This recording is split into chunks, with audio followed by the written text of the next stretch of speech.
Pemirsa, sebuah bangunan di komplek Pondok Pesantren Lirboyo, Kota Kediri, Jawa Timur terbakar. Sejumlah santri terpaksa dievakuasi ke rumah sakit setelah mengalami sesak nafas.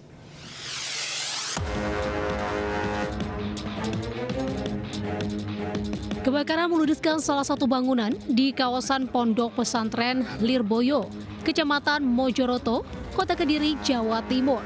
Menurut santri, tiba-tiba mereka melihat kepulan asap dan panik menyelamatkan diri serta barang berharga. Sejumlah santri terpaksa harus dievakuasi ke rumah sakit setelah mengalami sesak nafas. Sementara itu, 5 unit mobil pemadam kebakaran dikerahkan ke lokasi untuk memadamkan api. Sulitnya medan membuat proses pemadaman sedikit terhambat. Masalah untuk penyebab kebakaran masih kita cari, dan yang terpenting seluruh para santri bisa dievakuasi dengan aman. Kasus kebakaran ini kini dalam penyelidikan Polres Kediri Kota. Sementara itu, proses belajar mengajar di pondok pesantren telah kembali normal. Dari Kota Kediri, Jawa Timur, Afnan Subagio, iNews melaporkan. Diduga karena kebocoran gas, 2 ruko di Penggilingan Cakung, Jakarta Timur ludes terbakar. Diduga kebakaran berawal dari ruko penjualan gas LPG.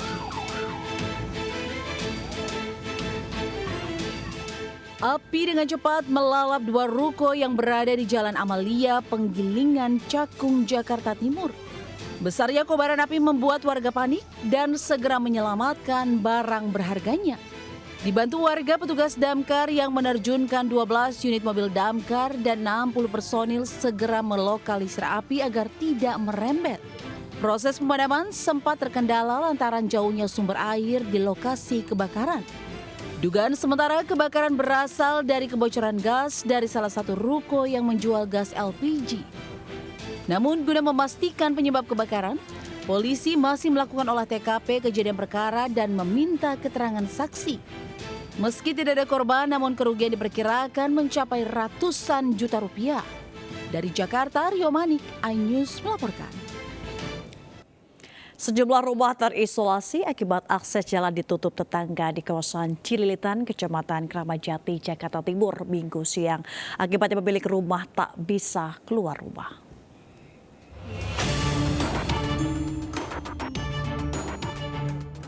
Seorang pekerja membuat tembok setinggi 3 meter hingga menutup satu-satunya akses jalan sejumlah rumah warga di kawasan Jalan Jati, RT Cililitan, Kecamatan Kramat Jati, Jakarta Timur.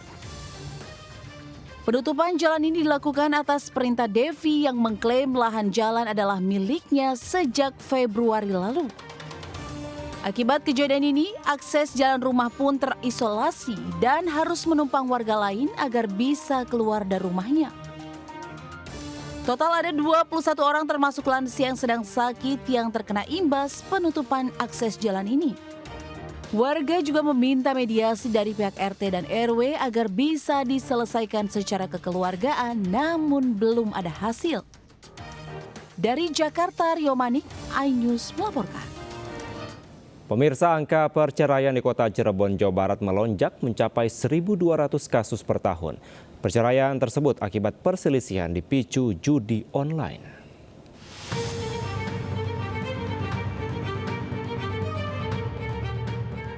Pengadilan Agama Cirebon menyatakan fenomena kenaikan angka perceraian akibat dampak judi online saat ini terus melonjak. Bahkan tercatat saat ini sudah masuk ajuan perceraian mencapai 1.100 hingga 1.200 kasus dan umumnya diajukan oleh pihak istri. Gugatan cerai dipicu suami yang terlibat judi online hingga melupakan keluarga dan mengakibatkan nafkah keluarga berkurang. Selain itu ada juga permasalahan pertengkaran dan ekonomi. Alasannya karena perselisihan pertengkaran terus-menerus. Ada juga yang pakai alasan ekonomi. Padahal di balik itu adalah gara-gara judi online. Gara-gara judi online akhirnya nggak rukun. Kenapa? Dia sibuk judi online, disapa oleh istrinya marah-marah, akhirnya bertengkar. Gara-gara judi online, nafkahnya berkurang buat anak istri. Nah, kan jadi ekonomi itu, jadi masalah ekonomi. Akhirnya berakhir ke pengadilan agama. Meski pengajuan perceraian gara-gara judi online tinggi, Pengadilan Agama Cirebon juga berusaha melakukan mediasi dan mencegah perceraian terjadi. Dari Cirebon, Jawa Barat, Miftahudin, iNews melaporkan. Pilot helikopter Glenn Malcolm Koning berkebangsaan Selandia Baru dibunuh oleh kelompok kriminal bersenjata Senin pagi di distrik Alama, Kabupaten Mimika, Provinsi Papua Tengah. Korban sempat disandra dan helikopter yang korban piloti dibakar. Helikopter korban disergap kelompok kriminal bersenjata atau KKB saat tiba di distrik Alama, Kabupaten Mimika dengan membawa 4 penumpang, yaitu 2 orang tenaga kesehatan dan 1 bayi serta 1 anak. Saat kejadian, pilot asal Selandia Baru Glenn Malcolm Koning langsung dibunuh anggota KKB. Saat kejadian, korban terbang dari Bandara Moses Kilangin, Timika menuju distrik Alama, Kabupaten Mimika.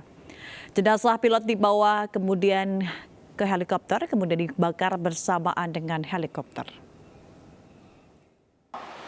Tiba di lokasi di landasan helikopter, mereka kemudian dicegat oleh sekelompok orang, yaitu KKB, menggunakan senjata api, kemudian diturunkan dari helikopter, dikumpulkan di lapangan dekat landasan helikopter, dan disitulah pilot kemudian dieksekusi. Setelah itu, jenazahnya dibawa ke helikopter dan kemudian dibakar di lokasi. Pemirsa, diduga keracunan makanan hajatan, puluhan warga dilarikan ke rumah sakit dan puskesmas di Goa, Sulawesi Selatan. Sementara di Serang, Banten, diduga keracunan 6 anak buah kapal nelayan dievakuasi dalam kondisi tidak bernyawa.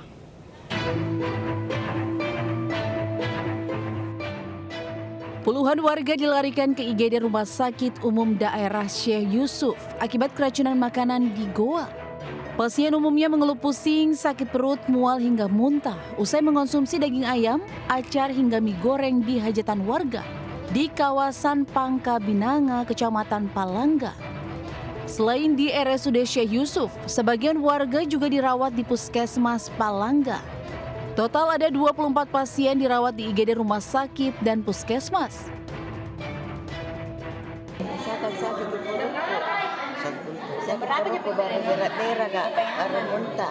Apa yang kita sudah makan? Itu ayam suer-suer sama kerupuk sama acar.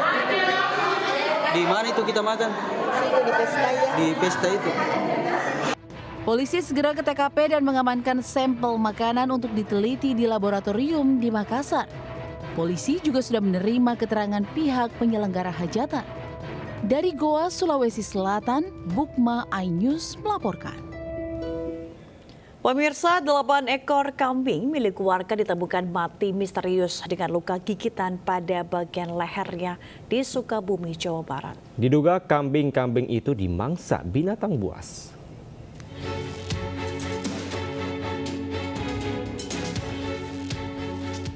Warga digegerkan dengan ditemukannya 8 ekor bangkai kambing peliharaan warga di Desa Cikarae, Toyibah, Cikidang, Kabupaten Sukabumi. Saat ditemukan, ada luka gigitan di leher dengan kepala nyaris putus. Penyebab kematian ternak warga ini diduga akibat gigitan binatang buas. Hal ini diperkuat dengan ditemukannya bekas jejak kaki dengan ukuran besar di sekitar lokasi. Pemilik menduga kambingnya diterkam macan tutul. Dan akibat kejadian ini yang mengalami kerugian hingga 20 juta rupiah. Sebelumnya, 1 bulan lalu, kejadian serupa pernah terjadi di mana 2 ekor kambing warga juga mati diterkam binatang buas. Pas kejadian itu, pas datang ke kandang kambing itu, ternyata udah banyak darah. Udah pada tergeletak semua, ininya pada dicekek semua. Oh, pada bolong? Iya, pada bolong semua. Yang 2 yang dibawa, 2 yang dibawa. Warga berharap pihak berwenang bisa menangani kasus ini. Tak hanya itu, kemunculan hewan buas juga sangat meresahkan karena dekat dengan permukiman warga. Dari Sukabumi, Jawa Barat, Budi Setiawan, iNews melaporkan. Ya pemirsa, ratusan ekor jenis domba lokal maupun impor saling unjuk kebolehan dalam kontes domba tingkat nasional di Magelang, Jawa Tengah. Ya, terbagi dalam 9 kategori, domba-domba dari berbagai daerah di Indonesia saling beradu menjadi yang terbaik.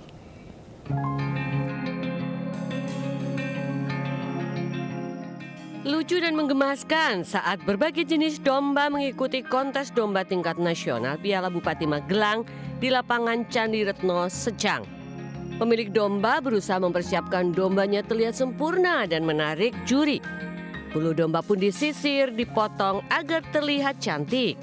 Total ada 400 domba lokal maupun impor yang dikonteskan di 9 kategori. Mulai dari jantan bertanduk, betina, jantan non-tanduk hingga jantan ekstrim. Ditentukan 7 juri penilaian kontes ini meliputi bobot tubuh, ukuran tubuh, performa, dan kebersihan serta kesehatan. Selain memilih domba yang berkualitas, tujuan utama kontes adalah sebagai upaya pengembangan peternakan berkualitas dan bersaing dalam menghasilkan domba-domba unggul. Tak hanya menonton kontes, tak sedikit warga yang belajar dan mencari informasi kepada peserta tentang memilih bibit domba dan mengelola peternakan domba.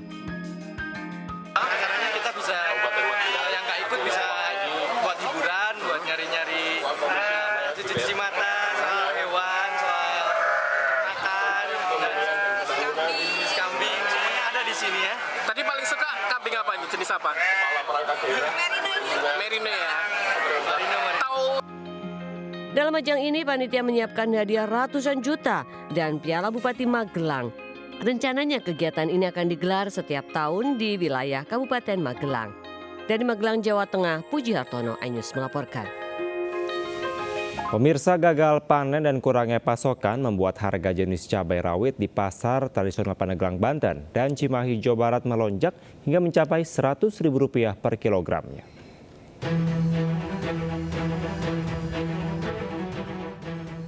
Harga cabai rawit merah di pasar tradisional Badak, Pandeglang, Banten naik drastis mencapai Rp100.000 dari sebelumnya Rp30.000 per kilogram. Sementara harga cabai rawit hijau dijual seharga Rp85.000 dari sebelumnya Rp35.000 per kilogram. Namun harga cabai merah keriting berangsur turun dari Rp80.000 per kilogram kini hanya Rp50.000. Itu diperkirakan gagal panen ya? Iya, gagal panen. Soalnya kan pasokannya kurang, konsumen banyak. Nah, untuk pembeli sendiri gimana? Kurang. Bukan hanya harga cabai yang mahal, harga beras di pasaran turut melambung tinggi. Di pasar atas kota Cimahi, Jawa Barat, harga sebuah jenis beras baik medium maupun premium mengalami kenaikan. Harga beras termurah dijual Rp13.500 hingga Rp14.000 per kilogram. Sementara beras premium dijual dengan harga Rp16.000 per kilogram.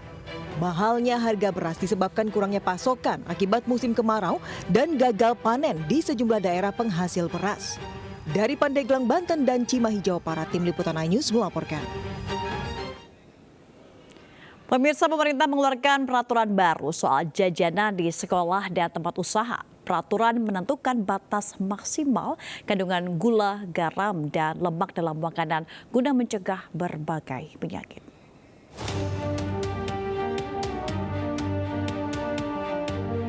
Sejumlah pelajar SDN 39 Palembang, Sumatera Selatan mengalami keracunan dengan gejala mual-mual, bahkan diantaranya mengalami kejang-kejang. Peristiwa itu terjadi usai mereka diduga mengonsumsi jajanan permen semprot. Balai Besar Pengecekan Obat dan Makanan BPOM Kota Palembang telah melakukan tes laboratorium produk permen semprot itu yang sudah kedaluarsa sejak 11 April 2023. Permen semprot tersebut statusnya terdaftar, namun BPOM masih menunggu hasil uji sampel untuk melihat tingkat pencemaran kimia yang terkandung di dalamnya. Guna mengantisipasi kejadian terulang, seluruh permen semprot tersebut kini telah ditarik dari kantin sekolah itu. Pemerintah juga telah mengeluarkan peraturan turunan dari Undang-Undang Kesehatan yang mengatur soal jajanan di sekolah dan tempat usaha. Dalam PP nomor 28 tahun 2024 itu, pemerintah juga menentukan batas maksimal kandungan gula, garam, dan lemak dalam pangan olahan. Dalam mencegah potensi penyakit akibat jajanan, masyarakat juga diminta bijak dalam mengkonsumsi makanan dan minuman serta menjalankan gaya hidup sehat. Tim Liputan iNews melaporkan.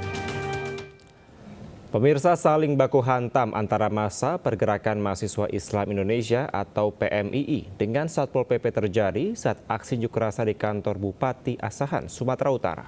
Mahasiswa mempertanyakan bimbingan teknis studi tiru kepala desa keluar provinsi.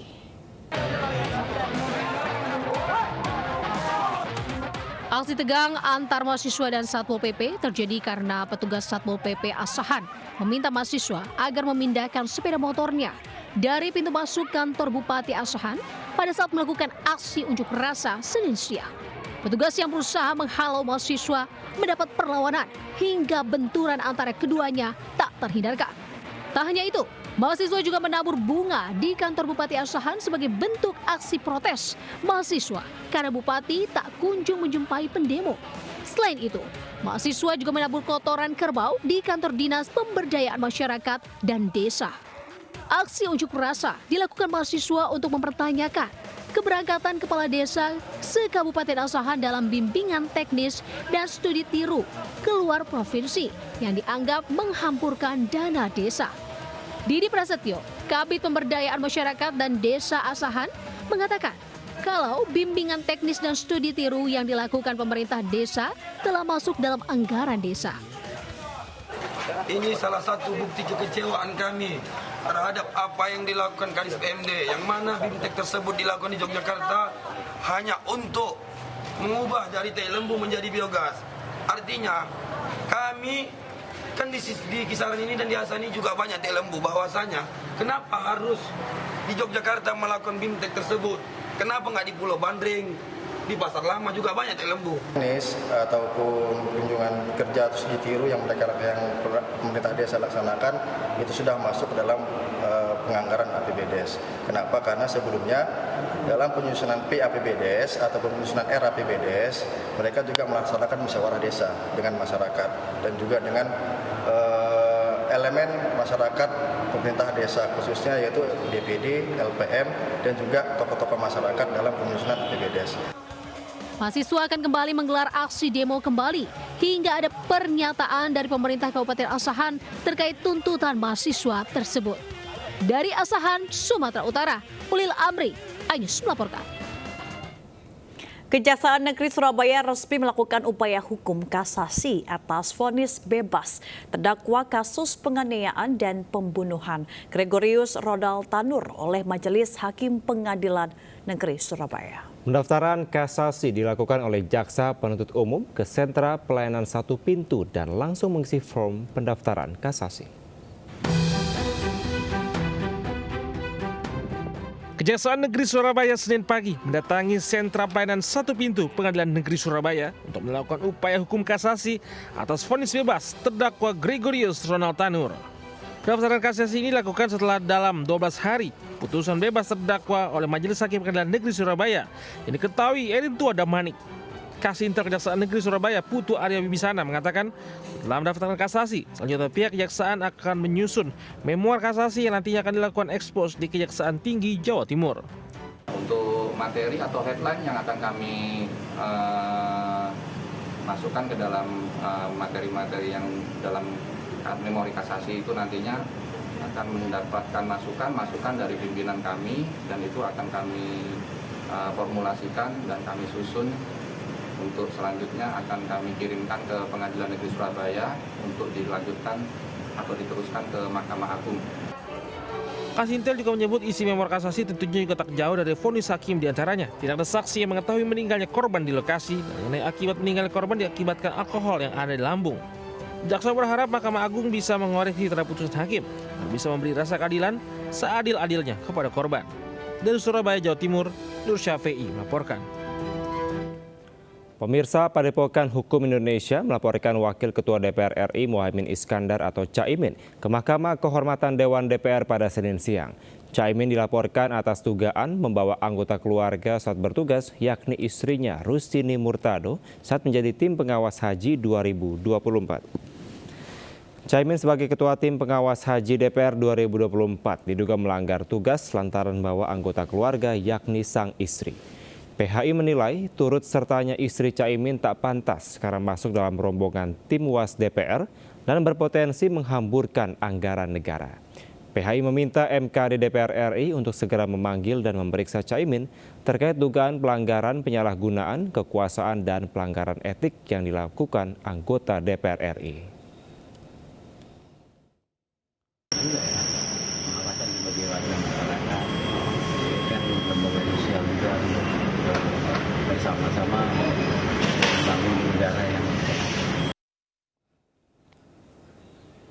Cucun Ahmad Syamsurijal bersama dengan DPP Partai Kebangkitan Bangsa atau PKB melaporkan Lukman Edi ke Bareskrim Polri. Pelaporan ini imbas dari pernyataan Lukman Edi terhadap kondisi internal PKB di bawah pimpinan Caimin saat mendatangi undangan PBNU terkait keuangan di tubuh PKB. DPP Partai Kebangkitan Bangsa atau PKB melaporkan Lukman Edi ke Bareskrim Polri atas pencemaran nama baik dan ujaran kebencian terhadap PKB. Anggota DPP PKB itu tiba di Bareskrim dan langsung ke petugas kepolisian. Salah seorang kader PKB, Cucun Ahmad Syamsurijal, menyatakan Lukman Edi tidak memiliki kewenangan untuk mengomentari PKB. Sebelumnya, Lukman Edi memenuhi undangan PBNU menyatakan bahwa tata kelola keuangan PKB selama di bawah kepemimpinan Caimin semakin tidak transparan dan akuntabel. Komentar Lukman Edi ini menimbulkan polemik dan keresahan di tubuh internal PKB. Saudara Lukman Edi yang sudah menyebarkan suatu berita yang dikonsumsi oleh publik yang itu membahayakan satu ujaran kebencian atau itu adalah pencemaran nama baik yang ini akan berbahaya bagi kami partai secara institusi maupun pimpinan-pimpinan kami yang diserang yang tidak ada dasar dan bukti. Jadi pada hari ini kami ketemu dengan Pemirsa, Ketua Harian Partai DPP Gerindra Sufmi Dasko memastikan politikus Golkar Ridwan Kamil akan maju di pemilihan Gubernur Pilgub DKI Jakarta pada Pilkada Serentak 2024 mendatang. Sementara untuk Pilkada Jabar, Partai Gerindra mencalonkan Deddy Mulyadi dan wakilnya dari Partai Golkar.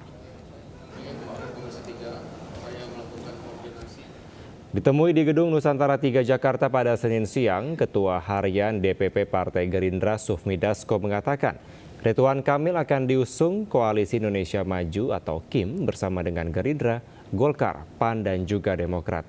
Dasko juga mengatakan ada tambahan beberapa partai lain yang akan masuk koalisi tersebut. Namun Dasko belum menyebut sosok yang akan mendampingi RK di Pilkada Jakarta dan kini tengah melakukan sinkronisasi partai-partai dalam Koalisi Indonesia Maju maupun Partai Plus. Ketua Umum Partai Golkar Erlangga Hartarto mengaku melepas Pilkada Jabar untuk menuju Pilkada Jakarta.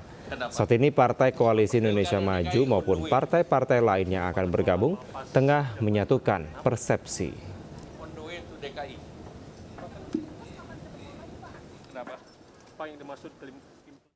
Ya, insya Allah di KIM Plus sudah muncul satu nama, yaitu Ridwan Kamil untuk Pilkada DKI Jakarta. Untuk wakilnya masih dibicarakan atau gimana? Untuk wakilnya nanti mungkin sehari 2 hari kita akan sampaikan ke media. Pak, Pilkada DKI on the way kan? Pak, pertimbangan Golkar melepas Jabar gimana Pak? Kenapa? On the way to DKI. Pak, kan selama ini Pak Yusuf Hamka yang digadang-gadang Golkar maju di DKI. Kemudian belakangan Pak Deddy Mulyadi akan maju di Jabar dan akhirnya Pak RK katanya diisukan bakal ke Jakarta. Lantas Yusuf Hamka bakal gimana? Ya, nanti kita lihat ya. Pemirsa, Presiden Joko Widodo menggelar rapat terbatas terkait rencana kerja pemerintah, nota keuangan dan RAPBN tahun 2025 di kantor Presiden Jakarta. Jokowi berharap RAPBN 2025 dapat mengakomodir semua program Presiden terpilih Prabowo Subianto. Dalam rapat terbatas pada Senin siang, Presiden Joko Widodo meminta semua menteri dapat mewaspadai resiko perlambatan ekonomi dunia, baik yang berkaitan dengan kebijakan suku bunga maupun berkaitan dengan manasnya geopolitik. Jokowi juga meminta agar kemudahan investasi dan ekspor menjadi perhatian khusus untuk peningkatan target penerimaan negara. Jokowi pun berpesan agar APBN 2025 dapat difokuskan pada presiden terpilih dengan baik.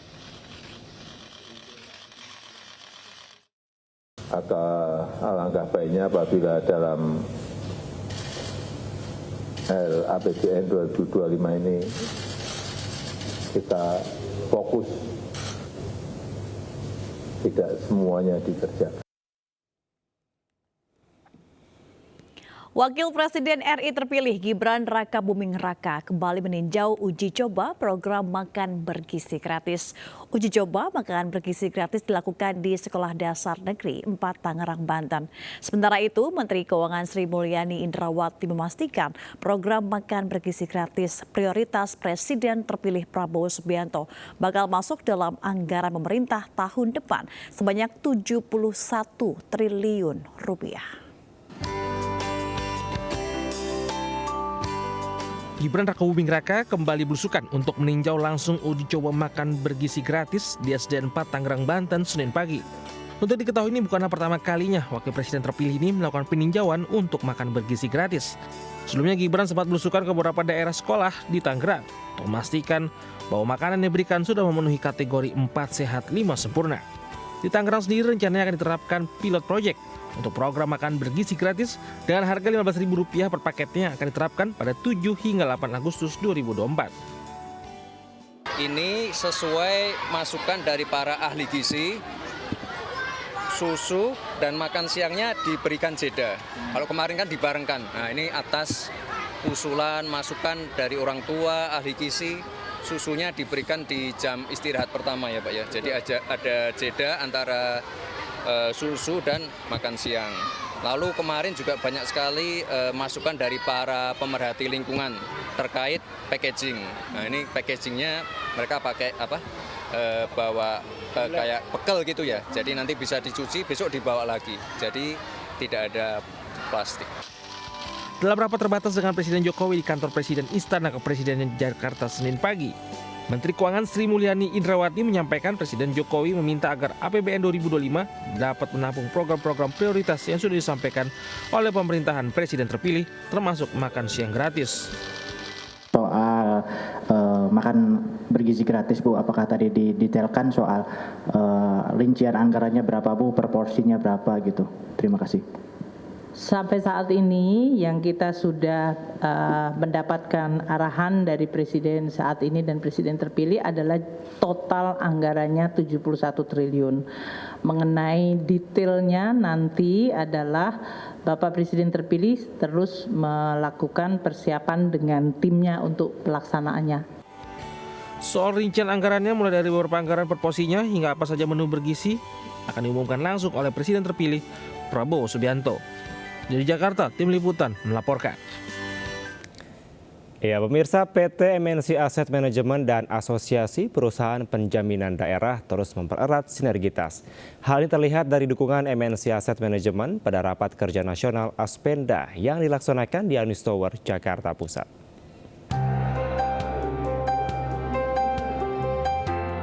Sebagai perusahaan manajer investasi yang sudah eksis di pasar modal selama 24 tahun lebih, MNC Asset Management terus berkomitmen memberikan dampak positif bagi industri keuangan di daerah bersama Aspenda. Sinergitas MNC Asset Management dan Aspenda yang telah terjalin lama terus ditingkatkan dengan digelarnya Rapat Kerja Nasional di Ayunis Tower, Jakarta Pusat.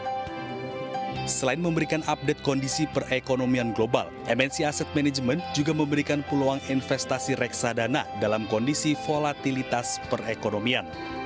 Kami mendapatkan arahan-arahan atau masukan dalam hal instrumen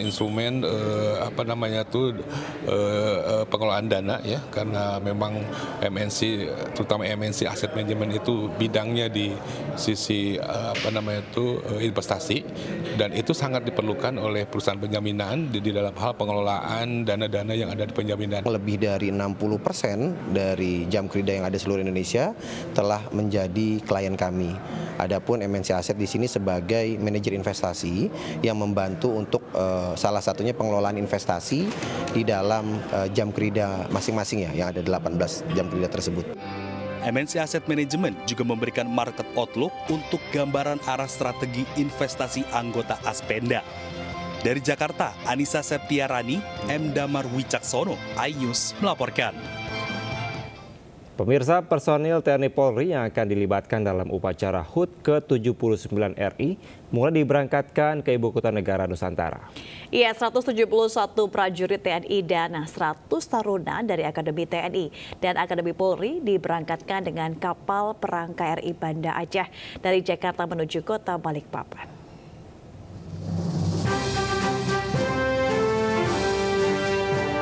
171 prajurit TNI dan 100 taruna dari Akademi TNI dan Akademi Polri. Personil yang akan dilibatkan dalam upacara HUT ke-79 RI mulai diberangkatkan ke ibu kota Nusantara. Mereka diberangkatkan dengan kapal perang KRI Banda Aceh dari dermaga Kolin Lamil, Jakarta, Senin pagi. Dalam rombongan keberangkatan kali ini, diberangkatkan beberapa pasukan berasal dari Satuan Musik 3 Matra, yaitu Satuan Musik Satsik, TNI Angkatan Darat 25 orang, Satsik TNI Angkatan Udara 6 orang, dan Satsik TNI Angkatan Laut beserta prajurit dari Korps Marinir TNI AL 99 orang. Kemudian ada juga dari pasukan pengamanan Presiden Pas Pampres 36 orang, prajurit yang berdinas di Sekretariat Presiden Setpres 4 orang, dan dari Komando Gabungan Wilayah Pertahanan Kogab Wilhab 1 orang, dan 75 orang anggota Akademi Militer dari 3 Matra. KRI Banda Aceh juga mengangkut sedikitnya 30 kendaraan milik TNI Polri. Keberangkatan personil TNI dan Polri ini diawali dengan ritual pelepasan. Para anggota TNI melambaikan tangan kepada keluarga yang ditinggalkan. Dijadwalkan rombongan TNI ini akan tiba di Balikpapan pada Kamis 8 Agustus 2024 mendatang. Di Jakarta, Rizky Ihwal, Andri Setiawan, iNews melaporkan.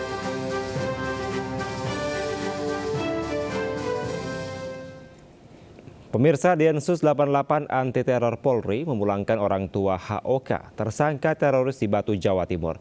Polisi menyebutkan kedua orang tua HOK tidak terlibat aksi terorisme. Densus 88 Anti Teror Polri menegaskan jumlah tersangka kasus terorisme di Batu, Malang berjumlah 1 orang, yakni seorang remaja berinisial HOK. HOK ditangkap saat membuang bahan kimia yang digunakan membuat bom untuk rencanakan melakukan bom bunuh diri di wilayah Batu, Malang, Jawa Timur.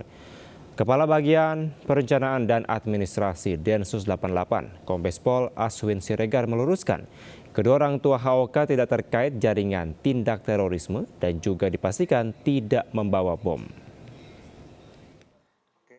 Tersangka hanya 1. Ya. Ada beberapa orang yang dimintai keterangan dengan terkait penangkapan HOK ini, semuanya telah dipulangkan, ya, sehingga mereka bukan atau tidak terlibat dalam tindak pidana tersebut. Salah satunya yang telah dipulangkan adalah orang tuanya juga, yang pada waktu itu diamankan di Solo, ya, pada saat yang bersangkutan dalam perjalanan di dalam kereta dari Malang menuju ke Jakarta, karena orang tuanya ini bekerja di Jakarta. Ya, Mega, dari informasi olahraga kita ke informasi wisata pemirsa. Ranupani, salah satu danau di kaki Gunung Semeru, Lumajang, Jawa Timur, memang sangat terkenal dengan keindahannya yang bagai lukisan. Betul sekali, Kevin. Dan ini ada kabut tipis yang menarik di pagi hari dan indahnya bulan purnama di tengah hawa dingin malam hari menjadi sungguhan keindahan alam yang mempesona jika kita camping bermalam di tepi danau. Wow.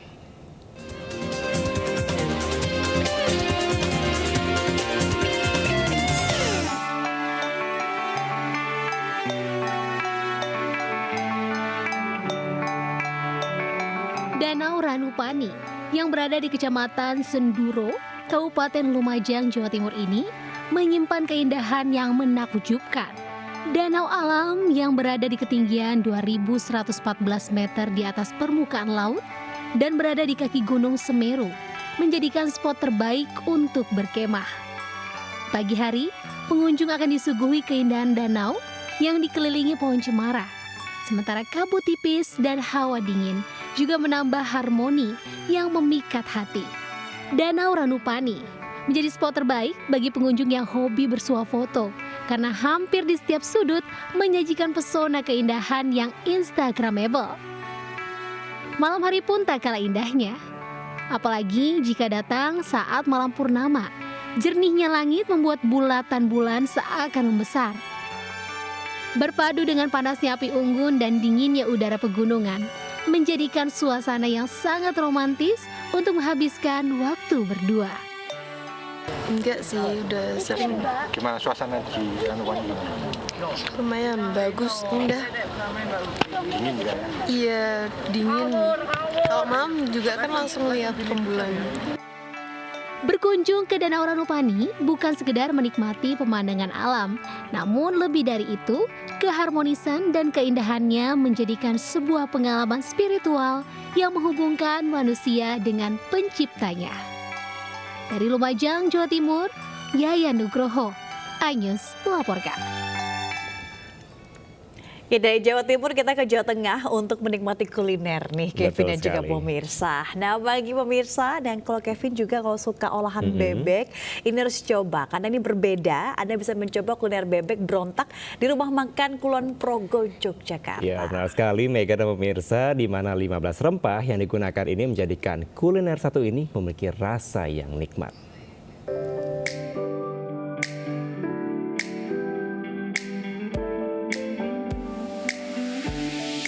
Menikmati daging bebek dipadukan dengan pedasnya sambal sudah biasa. Namun di warung Limasan ini daging bebek diolah dengan cara khas dibalut sensasi pedas perpaduan 15 bumbu rempah pilihan. Terletak di Desa Tawangsari, Kecamatan Pengasih, Kulon Progo, Yogyakarta. Setiap harinya puluhan penikmat kuliner singgah untuk menikmati menu ayam dan bebek serta aneka jamu di sini. Ada menu spesial yang layak dicoba yaitu bebek berontak. Pengunjung dimanjakan dengan rasa daging yang empuk, bumbu meresap dan rasa khas rempah. Meninggalkan rasa pedas yang membekas membuat penikmatnya memberontak. Sedapnya. Warung ini menyediakan berbagai jenis jamu tradisional, mulai dari beras kencur sampai jamu asam urat. Sangat cocok dengan aneka kuliner yang disajikan.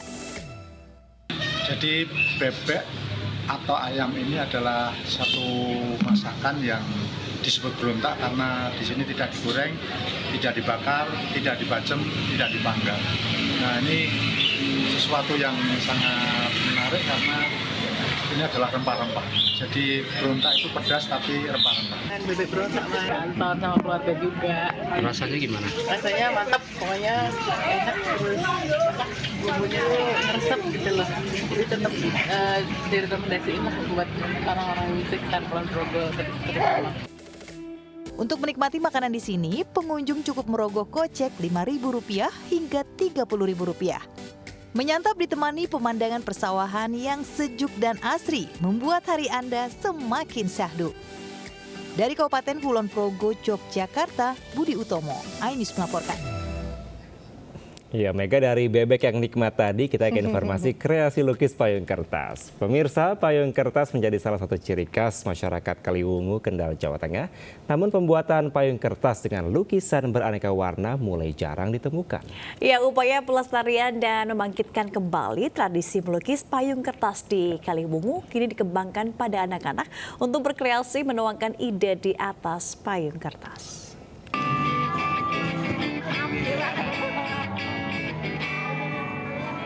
Upaya mengenalkan kembali lukis payung kertas yang menjadi ciri khas masyarakat Kaliwungu, Kendal, Jawa Tengah terus dilakukan sejumlah komunitas dengan menggelar festival Pituturan Kendal. Seperti murid Taman Kanak-kanak di Kaliwungu ini, mereka antusias menuangkan kreativitasnya di atas payung kertas berukuran kecil. Langkah ini dilakukan untuk mengembalikan tradisi dan budaya masyarakat Kaliwungu agar tidak hilang pada generasi mendatang. Festival Pituturan Kendal sengaja diangkat kembali untuk melatih anak-anak berkreasi sesuka hatinya, sembari melatih motorik serta berkesenian. Payung ini juga berkaitan dengan sejarah di Kaliwungu sendiri, bahwa kita tahu masyarakat Jawa sejak dahulu memang kental dengan budaya payung. Apalagi di Tungkuran ini dahulunya merupakan sebuah kawasan Kabupaten Kendal yang bisa dikatakan cukup tua, dan itu berkaitan dengan keberadaan payung itu sendiri. Dalam Festival Pituturan Putaran ke-6 di Kaliwungu ini juga ditampilkan workshop pembuatan batik dan permainan tradisional, serta bazar UMKM. Dari Kendal, Jawa Tengah, Edi Prayetno, iNews melaporkan. Ya, pemirsa, kawasan wisata Bromo tidak hanya terkenal dengan keindahan alamnya yang mempesona. Kini kawasan wisata Bromo memiliki event yang dapat menarik minat wisatawan baik dari dalam maupun dari luar negeri.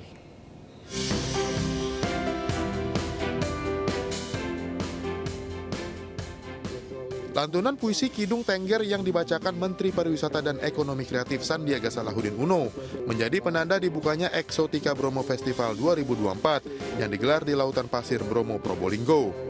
Kidung Tengger menceritakan tentang ucapan syukur kepada Sang Hyang Widiwasa yang telah menciptakan pasangan Joko Seger dan Roro Anteng sebagai leluhur Bromo dan 25 keturunannya.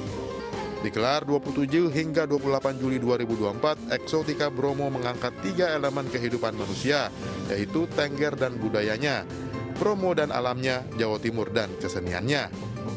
Event di Bromo paling tidak sebulan bisa 2 kali yang level daerah, tapi level nasional itu bisa 3 bulan sekali, sehingga lebih banyak peningkatan kualitas kunjungan dengan penambahan lama tinggal dan juga dampak terhadap ekonomi lokal. Sementara itu di Kabupaten Malang, Menparekraf Sandiaga Uno meresmikan Desa Wisata Wringin Anom sebagai salah satu desa terbaik dalam Anugerah Desa Wisata Indonesia ADWI 2024. Berada di dataran tinggi, desa dengan potensi agrowisata ini menjadi salah satu desa penyangga wilayah Taman Nasional Bromo Tengger Semeru. Desa wisata ini menawarkan pengalaman yang unik dengan berbagai aktivitas menarik, mulai dari river tubing yang seru hingga edukasi tentang kerajinan sandal handicraft, serta petualangan menarik dengan jeep tour menuju Gunung Bromo. Dari Jawa Timur, Pandu Priyo Aji, iNews melaporkan. Pemirsa, sebuah video kekerasan fisik dilakukan seorang guru kepada siswa di Malang, Jawa Timur viral. Belakangan diketahui aksi tidak terpuji yang dilakukan oknum pendidik itu terjadi di SMKN 12 Kota Malang.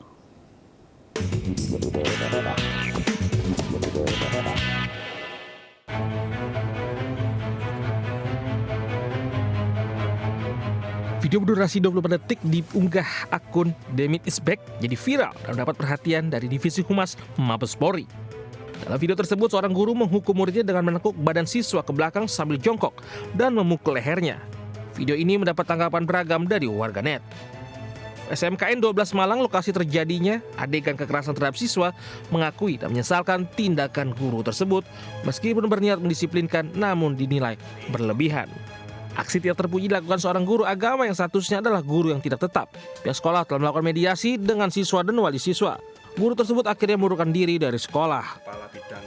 Yaitu di hari Kamis, tanggal 1 Agustus dan kemarin.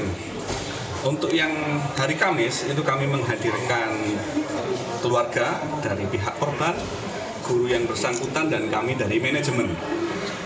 Dan hasilnya tidak ada tuntutan dari pihak keluarga korban karena memang tidak terjadi istilahnya luka fisik, sebenarnya tidak terjadi luka fisik ya, jadi kalaupun divisum tidak ada. Setelah berdamai, Polresta Malang Kota mendatangi sekolah bersama Dinas Sosial Pemkot Malang untuk selain memastikan kasus tersebut telah selesai. Dari Malang, Jawa Timur, Denny Irwansyah melaporkan.